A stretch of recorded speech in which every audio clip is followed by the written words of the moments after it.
Everyone, this is Professor Joseph Holbrook. I am in Maryland in the summer of 2024 recording the lectures for our course this fall on modern American history. I will be starting in a few weeks. I'll be driving back to Miami to meet you in the classroom. This is I think this is week 5, and we're going to be dealing with the progressive movement in American history from 1900 through 1914. Prominent members or representatives of the progressive movement would be Wilson, Theodore Roosevelt, and a few others. So this course is U.S. history since 1877. So let's jump right in and begin. American progressivism, 1877, actually it would be more accurately 1900 to 1914. I'm still working on my PowerPoint, so forgive me for these discrepancies. And go on. So here's a campaign ad from the populist movement. William Jennings Bryan was the candidate. Shall the people rule? And you see there's some of the themes were trusts being monopolies, class privilege, monopoly, bribery, rule or ruin. Some strong populist sentiment there, and we have something, I guess you could say, somewhat similar today with populist movements on the left and the right, and some resentment towards inequality and the elites. So, in the 1890s, there appeared to be an end to some of the political tumult with the election of William McKinley to the presidency in 1896. You remember him from the last time when we talked about the Spanish-American War. He was a key player in the decision to go to war with Spain. There was a deep unease setting in the United States regarding the chasm between the social classes, and I would say this is a parallel with today's contemporary issues.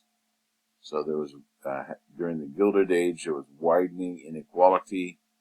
The one percenters and the working class were far apart. And there was in 1894, I've already talked about the Pullman strike. I believe it was in Chicago, that brought the country to the edge of anarchy, armed violence over labor issues. And so this meant that the nation began thinking about reform. Problems in society had been developing for decades, along with the building of the industrial economy. Americans paused in the 1890s and began to count the social costs. Some of the things involved were the frightening concentration of corporate power. Again, something to think about in terms of parallels with today's economy. The rebellious working class, misery in the cities, the corruption of machine politics. All of these things were aspects of the context of the rise of the progressive era. So the social consciousness reached a critical mass around 1900 and set reform activity going. This is why this period from 1900 to World War I is known as the Progressive Era. So we will take a look at our timeline here. Jane Addams and Ellen Gates Starr were famous for they were middle-class women, Christian women, who devoted their lives to helping the working classes and the poor, urban poor. There was a panic in 1893, which started a depression. As I've pointed out before, the reason why we talk about the Great Depression is that it wasn't the only one. There were numerous depressions throughout American history, as well as recessions. So that's something to keep in mind, something you can take away from American history class. There was a Consumers League founded to try to protect consumers from exploitation. One of the first progressives was a governor of Wisconsin, Robert La Follette, was elected in 1900.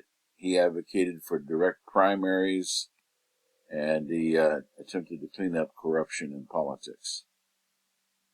Then in 1901, President McKinley was assassinated. He had just barely been elected. He had tapped a young Theodore Roosevelt, 42 years old, who had just been elected governor, and before that had led the Rough Riders up the San Juan Hill in Puerto Rico. I've mentioned in the last lecture a interesting and entertaining made-for-TV movie called The Rough Riders. Tom Berenger plays the role of Theodore Roosevelt, and I think he does an excellent job of projecting Theodore Roosevelt's personality and character. The National Women's Trade Union was founded. The Supreme Court dissolved a Northern Securities Company. Upton Sinclair published The Jungle, which is a very disturbing book to read about the unsanitary conditions of meatpacking in Chicago. There was the regulation of working hours for women, Mueller versus Oregon, which upheld the legislation for restricting working hours for women. And then William Howard Taft was elected president. What year was it? 1908. So Theodore Roosevelt became president in 1901, the youngest man to ever become president, and he was in office for 7 years. He stepped aside and allowed his good friend William Howard Taft to replace him on the ticket. Taft had been governor, kind of a military governor of Cuba, I believe, and possibly Puerto Rico. He was someone that Theodore Roosevelt leaned on heavily and trusted. And so Roosevelt stepped aside a little bit prematurely. He could have run for another term in office, and let William Howard Taft of Ohio take his place. That was probably a mistake. Roosevelt lived to have buyer's remorse about that decision. 1909, the NAACP was formed mostly by white people, white middle-class progressives, idealistic liberals. Later on, it became more and more led by black leaders, but initially in the beginning it was primarily white-dominated. President Roosevelt, he was not president at this time, former President Roosevelt, in 1910 announced the new nationalism. He very quickly became disillusioned with his good friend William Howard Taft, who quickly pivoted to the conservative side of the Republican Party and began to make decisions favoring big corporations. Theodore Roosevelt had a strong conviction that the U.S. government had to regulate the power of corporations to keep them from exploiting consumers and to keep them from forming unfair mergers. And Roosevelt had spearheaded that in his first two terms. So in 1910, he decides to run again for president against his friend William Howard Taft. He announced a program called New Nationalism, which was fairly populist. You might compare that to the current Make America Great Again sort of movement, although it was much more liberal in many ways, but it still was focused on America, nationalism. Also, the women's suffrage movement revived and took on new momentum around 1910. There was a Standard Oil decision which restored the rule of reason, and then the tragic Triangle Shirtwaist Company fire, which we'll take a little time to talk about in class and maybe play a video about this horrible tragedy in which 146 young women, average age 19, died in a fire. Completely unnecessary. The Progressive Party was formed in 1912. There had been a progressive movement populist movement I'm thinking of, but the Progressive Party was formed around Theodore Roosevelt and his attempts to get reelected as President of the United States. Roosevelt unfortunately split the Republican Party between himself and William Howard Taft. Roosevelt came in second in the election. Woodrow Wilson, a Southern Democrat, was elected president. And Wilson ended up ruling pretty much similar to how Theodore Roosevelt would rule, as a progressive, even though he's from a different party. This illustrates the fact that there were conservatives and liberals in both parties. The Republican and the Democratic Party both had their conservative and liberal wings. There were progressive Republicans and progressive Democrats. Very different than our situation today. So, jumping back in, we will continue our discussion. I'm going to try to keep this on one recording today if it's possible, although there's a lot to cover. Progressivism was not exactly a movement. It was, as I said, there were Republican, progressives, Democratic progressives. There was no agreed upon agenda. There was no unifying organization. Different social groups became active at different times and places. So the term progressivism describes a widespread effort after 1900 to build a better society. And so progressivism became the defining characteristic of a generation, generation that came to maturity, adulthood in the late 1890s, basically. A couple of the members of this generation were Jane Addams and Ellen Gates Starr, who in 1889, through their religious convictions as young Christian women, established the Hull House on the west side of Chicago. This was a settlement house that was a hallmark of social progressivism. They established libraries, literacy, training, cultural events, assistance of various kinds, medical assistance for the urban poor. For Adams, it meant a lifetime in ugly surroundings, battling for garbage removal, playgrounds, better lighting, and better police protection for urban dwellers. She was the daughter of the middle class. Adams realized that hers was not an individual crisis, but a crisis of her generation. The generational crisis was also a crisis of faith. Many young people went through a religious crisis, turning to social work or politics. Jane believed that she would experience the joy of Christ by acting in fellowship with the needy. Which brings us to the social gospel. The social gospel was popularized by Walter Rauschenbusch. The Protestant clergy itself struggled with these issues, translating concern for the poor into the social gospel. The idea was that churches should embrace the social aims of Jesus. A lot of this comes from the Sermon on the Mount in Matthew chapter 7. The kingdom of God on earth would be achieved in the cause of social justice rather than through personal salvation. So the emphasis moved away from personal or individual salvation to the importance of redeeming the society as well as the individual. This is a picture of Walter Rauschenbusch. I don't know quite how to pronounce his name correctly, but I'm going to go with Rauschenbusch. His ideas were forged while working in New York City's Hell's Kitchen neighborhood. And he believed that it was necessary for Christians to become socially active on areas of justice and poverty. Then there was Ida Tarbell, who was a journalist. This is a better picture of her. She was a muckraking journalist. She wrote about the history of the Standard Oil Company, which appeared in McClure's magazine in November 1902. It was a bombshell.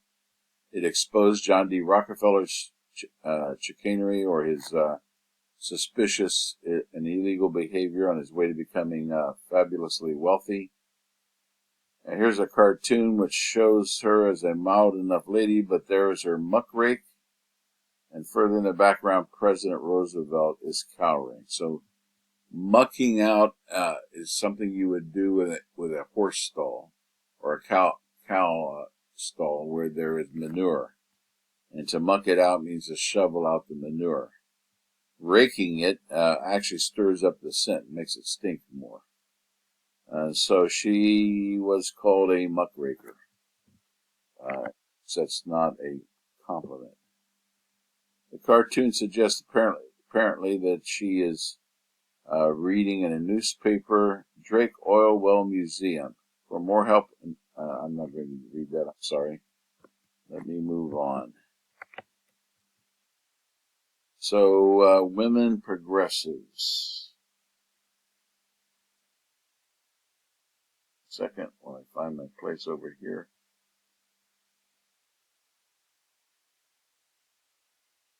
Lost my spot. Okay, here we go. So there were women progressives like Josephine Shaw Lowell of New York City, who decided that giving assistance to the poor was not enough. She founded the New York Consumers League in 1890.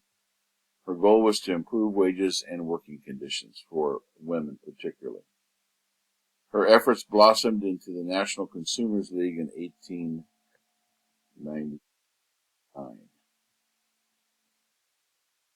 Consumers League's major achievement was the Supreme Court's Mueller versus Oregon decision in 1908, which upheld a law limiting the workday for women to 10 hours. 10 hours, that's a lot of work. The League recruited Louis Brandeis to argue the case before the court, and it represented a victory for the philosophy of legal realism.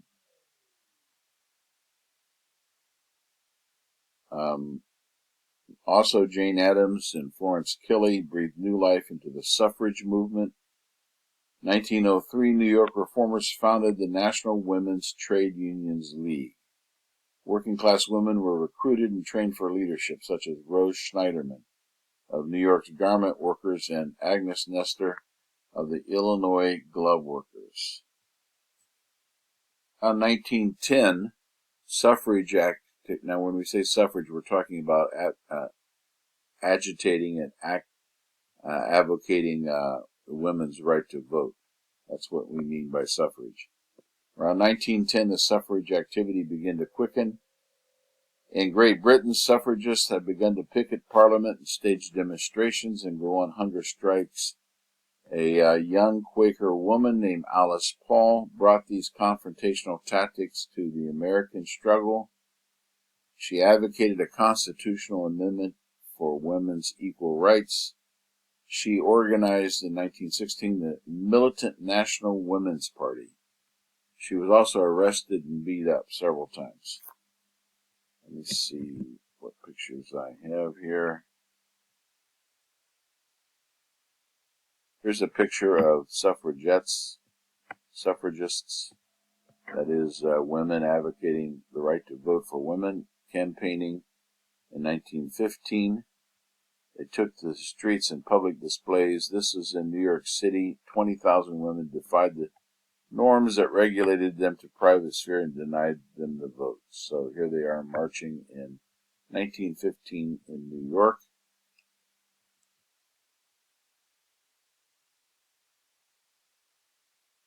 Here's another picture of women protesting silently in front of the White House for over 2 years before the passage of the 19th Amendment. Here women represent their alma maters as they picket the White House in support of women's suffrage in 1917. Of course, you know that that's around the time of the beginning of World War I. We have a graphic showing the dates of the passage of the women's right to vote. The oldest states, the earliest states are dark purple: Wyoming, Idaho, Utah, and Colorado. around 1896 in the case of Utah. 1890 in Wyoming, that's the earliest. Makes me wonder what it is about these western states that caused them to vote for women's right to vote first. Then you have the dark blue. California is 1911, Arizona 1912, Nevada 1914, Oregon 1912. And then you have the kind of orange color states, which is mostly in the central part of the United States, which had partial suffrage by 1919. And there were still holdouts dragging their feet. Georgia, Alabama, Mississippi, South Carolina, Kentucky, West Virginia, Virginia, Pennsylvania, Florida, my own home state, Maryland, my sometimes summer state. None of these states had women's suffrage by 1919. And again, it's kind of regional. So there probably are social, cultural differences by region in attitudes. So in 1919, the federal government settled the issue by passing the.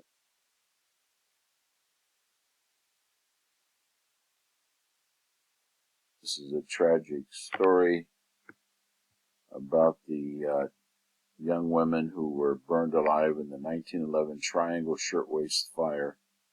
I'm going to play a little video in class about this. It's actually quite horrible. 1911, 146 women died, average age 19, because they were locked in a 10th story of a building where they were sewing women's blouses, and somehow fire was lit accidentally, and the workmen had left the doors locked, and they were unable to get out. Many of them had to jump 10 stories to their deaths rather than burn alive. It's just a horrible story. And it catalyzed some important reform issues and horrified the nation and caused people to begin thinking seriously about labor reform. So, as a result of the tragedy, the New York State Factory Commission developed a program of labor reform and passed 56 laws dealing with fire hazards, hours for women and children. That was the beginning of some labor reforms that were bad.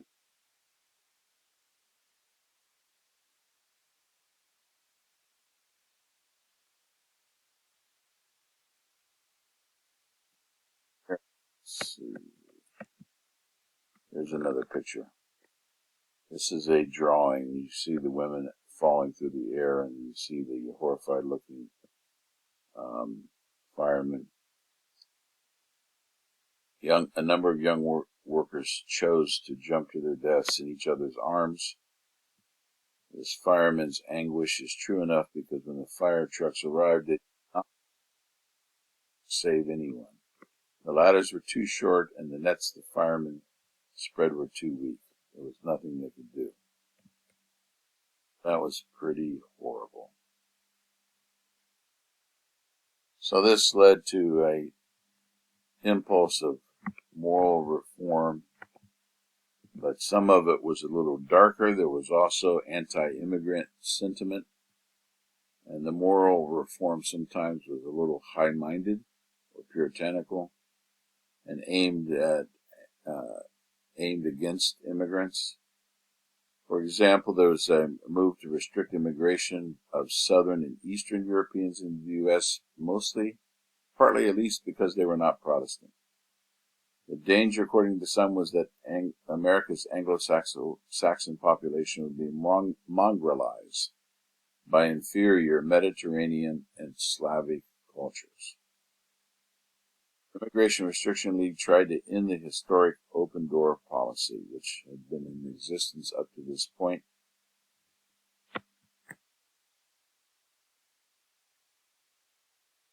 Here is a picture of Robert M. La Follette. He was the governor of Wisconsin, and he was a fiery orator and a proponent of progressive causes. Some of the things that he, let me see if I can find it here. Oh, I forgot about the Anti-Saloon League.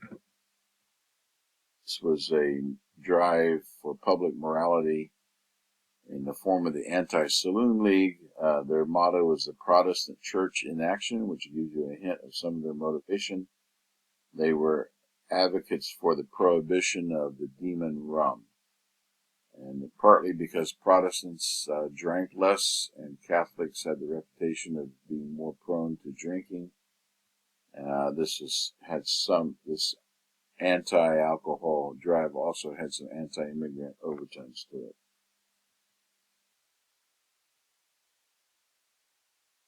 Place here. So these new progressive politicians practiced a new kind of popular politics, which in a reform age could be. The South, however, you had progressive racism, is what I'll call it. The primary in the South, the primary was a white primary. Blacks had been marginalized out of the political process through Jim Crow. There was predominant racism even among the progressives. Both Teddy Roosevelt as well as Woodrow Wilson, of racism. Woodrow Wilson, in particular, being a Southern Democrat, was very racist and made an effort to eliminate an integrated civil service where you had African Americans serving alongside white Americans in the civil service. He wanted to end that and basically fire African Americans from the civil service.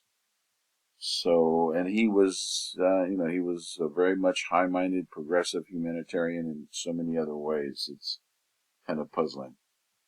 The Republican Party chose to remain silent on some of these racial issues at this point, even though the Republican Party had been a strong advocate for African Americans in an earlier age after the Civil War.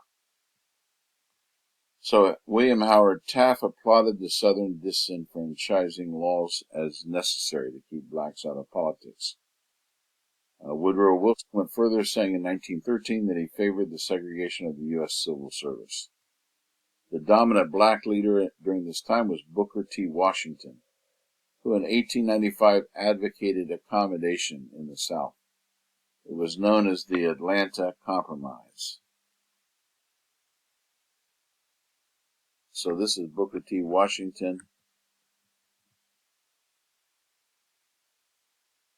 He tried to lead the black community during a time of severe racial oppression.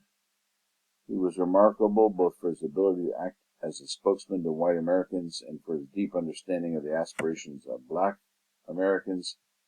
He had been born a slave, and he suffered the indignities experienced by all blacks after emancipation. He also understood what it took to gain white support and maneuver around white hostility in the black struggle for equality. Unfortunately, some accused him of compromising because of his attempts to take a peaceful route to black advancement. He advocated accommodating white society, becoming productive citizens, avoiding direct assaults on white supremacy. Then along came a Harvard-educated sociologist, African-American, W.E.B. Du Bois. In a collection of his essays, The Souls of Black Folk, in 1903, he asked, what about the talented tenth of the black population whose potential would be stifled by the manual education that Washington advocated? So this is kind of a preview, although it's not a perfect parallel, but Later in the 1960s, you had some tension between Malcolm X, who did whatever it takes and did not necessarily advocate peaceful nonviolence, and Dr. Martin Luther King Jr., who did advocate peaceful nonviolence as a means of advocating for black civil rights. So there's these different schools of thought. That in the Niagara movement, in which Du Bois was a major leader, it arose in 1906. Du Bois asked for a meeting at the Niagara Falls on the Canadian side to discuss African American issues in the United States and come up with a plan. And the Niagara movement eventually affirmed three principles. First, the encouragement of black pride. This would be, again, parallel to 1960s, the Black Power movement. Second, an uncompromising demand for full political and civil equality. Third, the resolute denial that blacks assent to inferiority or be submissive under oppression or apologetic before insults. So this was directly opposed to Booker T. Washington's more circumspect and patient approach. So this is the beginning of a more aggressive aggressive approach for African Americans, demanding respect, demanding their rights, demanding equality. Around this time, also, an organization was formed called the NAACP by some white progressives who rallied to the African American cause. One was Mary White Ovington, who grew up in a family. She called for a meeting of sympathetic progressives and formed the National Association for the Advancement of Colored People. The organization's early leadership was dominated by whites, with the exception of Du Bois, who was the editor of the magazine The Crisis. So progressivism was a very diverse affiliation of most progressives were infected with the predominant racism of that time, but not all. A small group of white progressives rallied to the cause of racial justice. In alliance with black civil rights activists, they defined issues and established organizations dedicated to the struggle of African Americans.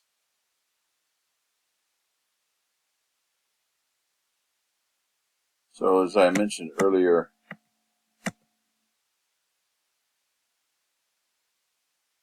President Theodore Roosevelt represents the arrival of the progressive movement to the presidential office, and Roosevelt became the VP candidate in 1900, became president in 1901 with the assassination of McKinley. He came to prominence in 1898 as Colonel Roosevelt leading the Rough Riders of the Battle of San Juan Hill. This is a illustration showing, it's kind of a cartoon, I guess, depicting Standard Oil as a storage tank, as an octopus with tentacles wrapped around steel, the steel industry, the copper, the shipping industries, as well as the State House and U.S. Capitol. The only building not within reach of the octopus is the White House. And that's because President Teddy Roosevelt had won a reputation as a trust buster, and gave him some credibility with the American people. Probably use something like that today. Someone who would take office and go after these mammoth social media companies and media companies. There's President campaigning for his square deal. So when Roosevelt decided to run against his former friend, Robert Taft, in 1910, he announced a new program called the New Nationalism. The central issue was human welfare versus property rights. The government, in his opinion, has become the steward of public welfare and public social justice. So Roosevelt proposed a federal child labor law, regulation of labor relations, and minimum wage for women, and a reform of the court system. Interestingly, we have a discussion about that right now, about reforming the Supreme Court. So that was the new nationalism. He announced that he was running in 1912 for the candidacy for president. He realized he could not win. When he realized he could not win the Republican nomination, he withdrew from the Republican Party and started the Progressive Party. And while he was campaigning, he was shot in October 1912 in Wisconsin. Instead of going to the hospital, he continued the campaign event and spoke for 90 minutes while bleeding. He compared himself to a bull moose, which the Progressive Party became known as the Bull Moose Party as a result. And as you see here, he did not win. He succeeded in getting the Democrat elected, Woodrow Wilson, who won 435 electoral votes. He won 6 million of the popular vote, while Theodore Roosevelt only won 4 million. And then William H. Taft, the Republican candidate, won a little bit less than 4 million. And Eugene V. Debs, the socialist candidate, won about just slightly less than 1 million. So in a four-way race, this is how it divided up. 1912. That led to the election of Woodrow Wilson as the new president of the United States. He was a Democrat. He was a political scientist. He had been president of Princeton University. He was from Georgia. He also became the governor of New Jersey, and he became president of the United States in 1912. He was a high-minded liberal, committed to ideas of humanitarianism, ideas of democracy, freedom, and self-determination. Oddly enough, also a strong racist against black people. Sometimes it's hard to understand the cognitive dissonance in people and their beliefs and their actions. And this is one of those examples, probably because of the influence of growing up in the South. At that point in time, the South was very racist. He supported direct primaries, workers' compensation, and utility regulation. He possessed an element of moral certainty, which was characteristic of progressives. That can also be a little bit off-putting. I think maybe some progressives in today's environment also have this element of moral certainty, which tends to provoke a reaction among the more conservative people. He called his program the New Freedom and supported free market enterprise. And he was in favor of economic reform, and he disagreed with Roosevelt's ideas of new nationalism, which he felt would lead to a new a kind of a collectivism. Nevertheless, Wilson and Roosevelt had a lot in common. They both believed in a strong federal government and a strong role for regulating private business. And so 1912 turned out to be a turning point for economic reform. I think I already did in the past lecture, I talked about Woodrow Wilson sending a American Expeditionary Force into Mexico, so I won't go into that here. So here is a graphic showing the growth of the federal bureaucracy. It doesn't really show, but the federal bureaucracy also grew rapidly during the Civil War and shortly after. But then in the 20th century, you see McKinley, then Roosevelt, then Taft, and then Wilson, the rapid growth in federal employees. And of course, if we extended that out to today, it'd be even more massive. So to summarize, the period from 1900 to World War I was a period of reform. called the Progressive Era. A middle-class impulse existed for improving society. There was also a tough-minded intellectual outlook, confidence in society's capacity for problem-solving, muckraking journalism to expose wrongdoing. American women took the lead on social welfare and the struggle for voting rights. Suffragists were divided, however, over tactics and the rise of feminism, some taking more radical tactics, others more slow, less confrontational approach, similar to the movement for African American rights. Working people and immigrants became reform-minded, and union liberalism was a new force. Most progressives were not very progressive in the area of racial justice, but a few rallied to the cause of racial justice in the form of the NAACP and the Urban League. Progressivism arrived in the presidency through Theodore Roosevelt, but continued under Woodrow Wilson. Roosevelt used the bully pulpit against the power of corporate business.